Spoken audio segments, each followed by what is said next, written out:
ডিমের বিভিন্ন রকম রেসিপির মধ্যে আজকে তোমাদের সাথে একটা ভীষণই টেস্টি রেসিপি শেয়ার করছি। বানাচ্ছি ডিমের আফগানি কারি, যেটা খেতে ভীষণ ভীষণ ভালো হয়। আর এটা তোমরা তন্দুরি রুটি, নান, পরোটা সবকিছুর সাথেই খেতে পারবে। তো প্রথমে আফগানি কারি বানানোর জন্য আমি ডিমগুলোকে সেদ্ধ করে নেব। আমি এখানে 11 এগ বয়লার অ্যান্ড পোচারের মধ্যে মেজারিং কাপ অনুযায়ী পরিমাণ মতো জল দিয়ে তারপর ডিমগুলোকে সেদ্ধ করব। আর এই এগ বয়লারের মধ্যে তোমরা সফট, মিডিয়াম, হার্ড এই 3 ধরনেরই ডিম সেদ্ধ খুব ইজিলি করে নিতে পারবে। প্রথমে পরিমাণ মতো জল দিয়ে দিয়েছি। তারপরে মেজারিং কাপের ঠিক পেছনেই আছে একটা এগ পিয়ার্সিং পিন, যার সাহায্যে ডিমটাকে পিয়ার্স করে নিয়ে এই ডিমগুলোকে পরপর ট্রের মধ্যে সাজিয়ে নেব। তারপর এই ট্রান্সপারেন্ট লিডটা দিয়ে কভার করে অন বাটনটা প্রেস করব। ব্যাস, তাহলেই কয়েক মিনিটের মধ্যে আমাদের ডিম সেদ্ধ একদম কমপ্লিট হয়ে যাবে। এবার ডিমগুলোকে দিয়ে দিচ্ছি ঠান্ডা জলের মধ্যে। একটু ঠান্ডা হলেই ডিমের খোসাগুলোকে ছাড়িয়ে নেব। তারপর একটা ছুরির সাহায্যে ডিমের গায়ে এইভাবে একটু দাগ দিয়ে দিচ্ছি। এইভাবে সব ডিমের গায়ে একটু দাগ দিয়ে নেব। এটা রান্না করার সময় দেখতে বেশ ভালো লাগে। এবার একটা প্যানের মধ্যে আমি একটু সর্ষের তেল গরম করে নিচ্ছি। তোমরা চাইলে এই রান্নাটা সাদা তেলেও করতে পারো।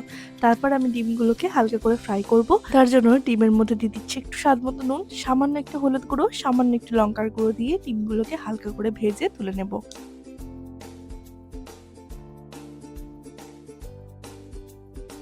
তো চলো, ডিম আমাদের ভাজা হয়ে গেছে। এবার এগুলোকে তুলে নিয়ে ওই তেলের মধ্যে আমি সামান্য আরো একটু তেল দিচ্ছি।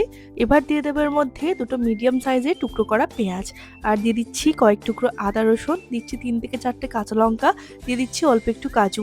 এবার এটাকে নাড়াচাড়া করে হালকা একটু ভাজা ভাজা করে নেব। এই ডিমের যে গ্রেভিটা বানাবো সেটারই প্রিপারেশন করছি। তো পেঁয়াজ, আদা রসুন এগুলো সবই হালকা করে ভাজা হয়ে গেছে। এবার এটাকে ঠান্ডা করে তারপর মিক্সার জারের মধ্যে নিয়ে নিচ্ছি। এর মধ্যে অ্যাড করব একটু ধনেপাতা। এখানে একটু ধনেপাতা কুচি করে নিয়েছি। এই ধনেপাতাটার সাথে একসাথে পেস্ট করে নেব। এবার চলো তাহলে গ্রেভিটা বানিয়ে নেওয়া যাক। তার জন্য একটা কড়াইতে অল্প একটু তেল গরম করে তার মধ্যে দিচ্ছি গোটা গরম মশলা ফোড়নে। তারপর এর মধ্যে পেস্ট করে রাখা মশলাটাকে দিয়ে একটু সময় ধরে কষিয়ে নিতে হবে। যখন মশলা থেকে ভালোভাবে তেল ছেড়ে যাবে তখন এর মধ্যে এক এক করে গুঁড়ো মশলাগুলো অ্যাড করব। যেমন দিয়ে দেবো প্রথমেই স্বাদ মতো নুন, দিয়ে দিচ্ছি একটু লঙ্কার গুঁড়ো, দিয়ে দেবো একটু হলুদ গুঁড়ো, আর দিয়ে দিচ্ছি একটু ধনে গুঁড়ো। তোমরা চাইলে এর মধ্যে জিরে গুঁড়োও অ্যাড করতে পারো। তারপর এর মধ্যে দিয়ে দিচ্ছি একটু ফাটানো টক দই। এবার এই টক দইয়ের সাথে মশলাটাকে আরো কিছুক্ষণ কষিয়ে নেব। এই আফগানি ডিমের কারিটা নামটা শুনতে অনেকটা বড় হলেও এই রান্নাটা করা কিন্তু ভীষণই সহজ আর একদমই কম উপকরণ লাগে, যেগুলো আমাদের ঘরেতেই সবসময় অ্যাভেলেবেল থাকে।